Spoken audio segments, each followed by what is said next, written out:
Iran के विदेश मंत्री ने ऐसी वार्निंग जारी की है जिसने इजराइल में हड़कंप मचा दिया है। ईरान के विदेश मंत्री अब्बास अरागची ने उनके एक एक शब्द को डिकोड किया जा रहा है। तेल अवीव से लेकर वॉशिंगटन डीसी तक ईरान की धमकी को समझने की कोशिश कर रहे हैं, क्योंकि अब्बास अरागची ने अब युद्ध नहीं बल्कि महायुद्ध की चेतावनी दे दी है।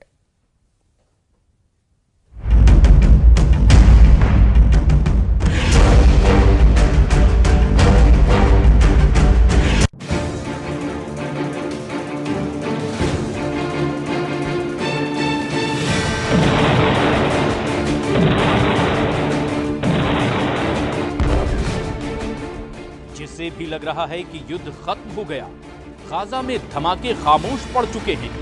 जिसे भी लग रहा है कि सीरिया में शांति आ चुकी है, लेबनान में हिजबुल्लाह हथियार डाल चुका है, इजराइल का ऑपरेशन ठंडा पड़ चुका है, उसको चौंकाने वाली खबर ऐसी आई है कि 2025 की शुरुआत बहुत डराने वाली होगी।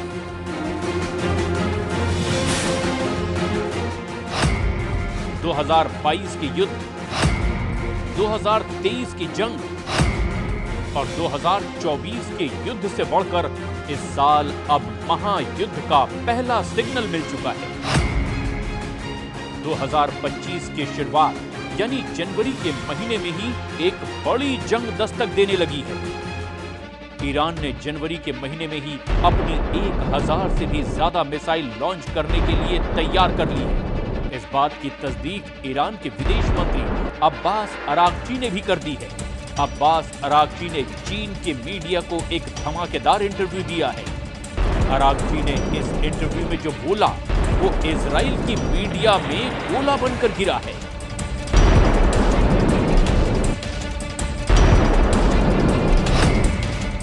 इसीलिए इसे अरागची का अंगार कहा जा रहा है। अरागची के अंगारे में इतनी आग है कि पूरा पश्चिम एशिया नए युद्ध में जल सकता है। अरागची ने जो बोला उसे टाइम्स ऑफ इजराइल ने इस तरह से छापा। बताया कि ईरान के विदेश मंत्री ने एक बड़े युद्ध की चेतावनी दी है।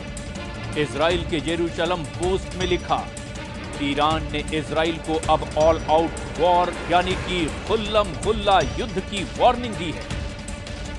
एक तरफ गाजा में धमाकों के बीच इजरायली सेना ने लगातार ऑपरेशन और बमबारी के साथ साथ सीरिया पर अल-कायदा और आईएसआई के आतंकी रहे जुलानी के आतंकियों पर कब्जा किया। इन दोनों तस्वीरों ने ईरान के अंदर बहुत बेचैनी पैदा कर दी। गाजा में इजराइल नॉन स्टॉप हमले कर रहा है, वहीं सीरिया में जुलानी का गैंग चप्पे चप्पे पर कब्जा कर चुका है।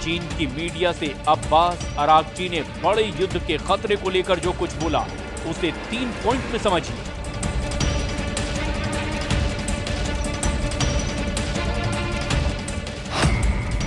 अरागची ने कहा कि ईरान भविष्य में इजराइल के किसी भी हमले के लिए तैयार है। अरागची ने कहा कि उम्मीद है कि इजराइल गलत कदम नहीं उठाएगा। अरागची ने कहा कि इजराइल ने हमला किया तो महायुद्ध होने की 100% गारंटी है।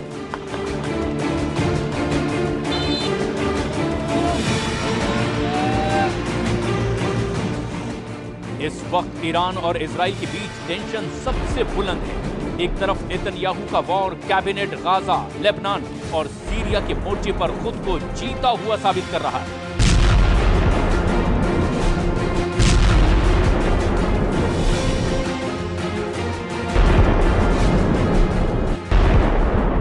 तो वहीं दूसरी तरफ ईरान के सर्वोच्च नेता अली खामनेई ने सीरिया में इजराइल और आतंकी ग्रुप हयात तहरीर अल शाम के सरगना जुलानी को सबक सिखाने वाले मिशन पर अपनी मुहर लगा दी है।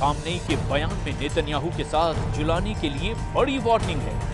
खामनेई ने तय कर लिया है कि जिस तरह असद सरकार को हटाकर सीरिया को लूटा गया, अब उसी सीरिया के लोग इसका बदला भी लेंगे। उनके टारगेट पर अमेरिका के वो अड्डे होंगे जो ईरान के लिए खतरा बन चुके हैं।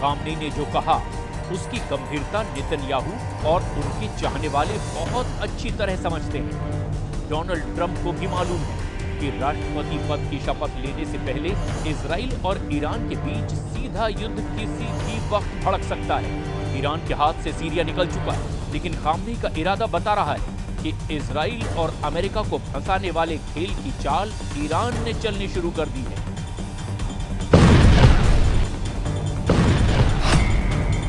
ईरान के सर्वोच्च नेता अली खामनेई के जनरल हुसैन सलामी कह चुके हैं कि इजराइल को सीरिया में दफन कर देंगे।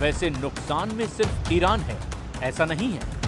गाजा में हजारों बम गिराए जाने और हजारों जान जाने के बाद भी नेतन्याहू अपने युद्ध में पूरी तरह नाकाम साबित हो रहे हैं। गाजा में जारी इजराइल की बमबारी के बीच इजराइल की सबसे बड़ी चुनौती गाजा पर पूरी तरह कंट्रोल करना है।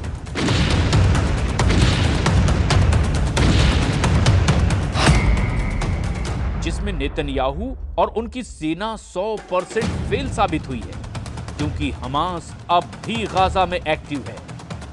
गाजा में हमास के हमले लगातार जारी हैं। ये बात टाइम्स ऑफ इजराइल की इस रिपोर्ट में छपी है और ऐसे हमलों में इजराइल अपने सैनिकों को भी खो रहा है। नेतन्याहू के लिए दूसरी बड़ी चुनौती वहां मौजूद इजरायली बंधकों की रिहाई है, जो अब भी हमास के कब्जे में है।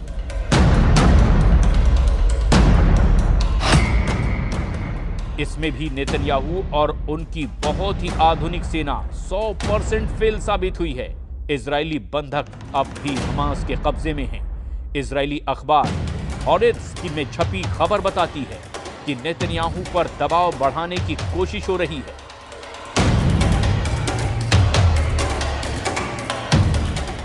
बंधकों को छुड़ाने के लिए नेतन्याहू और उनकी फौज शुरू में काफी एक्टिव दिखी, लेकिन अब ऐसी खामोशी छा गई है कि सब नेतन्याहू के युद्ध वाले एजेंडे पर सवाल उठने लगे। गाजा में 450 दिनों की बमबारी ताजा रिपोर्ट बहुत खतरनाक है और आंकड़े ऐसे हैं जिस पर अमेरिका से लेकर यूरोप तक सवाल उठाने से बच रहे हैं। गाजा पर इजराइल की बमबारी में अब तक 46,000 से ज्यादा फिलिस्तीनी नागरिकों की मौत हो चुकी है। इनमें करीब 20,000 बच्चे थे। वहीं हमास के कब्जे में करीब 100 बंधक हैं और उनको छुड़ाने के लिए इजराइल में लगातार सीज फायर की मांग की जा रही है।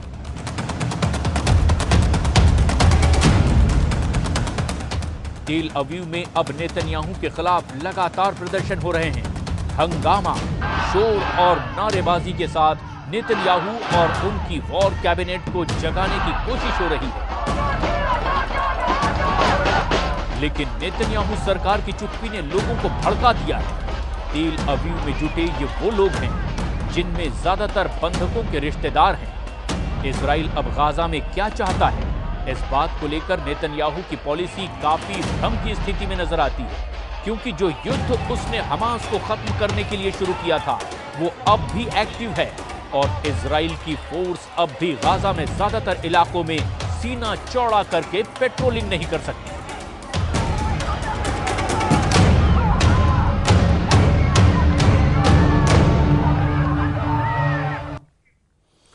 और सीरिया को खोने के बाद ईरान बहुत ज्यादा परेशान है। सीरिया फ्रंट पर पुतिन से भी ईरान को मायूसी मिली है। ऐसे में अब खामनेई ने इजराइल को हराने के लिए नया प्लान बनाया है। जब से खामनेई का सीक्रेट मैसेज चीन में शी जिनपिंग के पास पहुंचा है, युद्ध को लेकर तेहरान में एक नई उम्मीद बंधी है।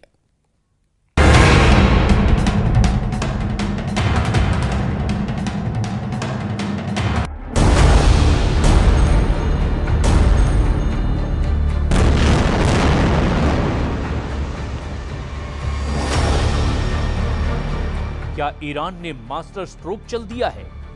क्या ईरान ने इजराइल को बड़े युद्ध में फंसा दिया है? क्या ईरान ने चीन के साथ सबसे बड़े युद्ध की डील कर ली है? पश्चिम एशिया की जंग में क्या जिनपिंग की एंट्री हो चुकी है? क्योंकि ईरान की तरफ से ऐसा इशारा किया जा रहा है। ईरान जानता है कि नेतन्याहू की असली ताकत अमेरिका है और जब तक अमेरिका के मुकाबले में बड़ी ताकत को नहीं लाया जाएगा, तब तक इजराइल को हराना आसान नहीं। वहीं इसमें भी कोई शक नहीं कि ट्रंप की व्हाइट हाउस में वापसी से इजराइल और मजबूत होगा, इसकी पूरी गारंटी है। ऐसे में पश्चिम एशिया में इजराइल और अमेरिका पर लगाम लगाने के लिए ईरान ने प्लान बी पर काम करना शुरू कर दिया है और इस प्लान बी का मतलब है शी जिनपिंग। ईरान ने कहा है कि चीन के पूरे पश्चिम एशिया में सबसे बेहतर रिश्ते हैं और चीन का दखल दुनिया के कई इलाकों में शांति ला सकता है।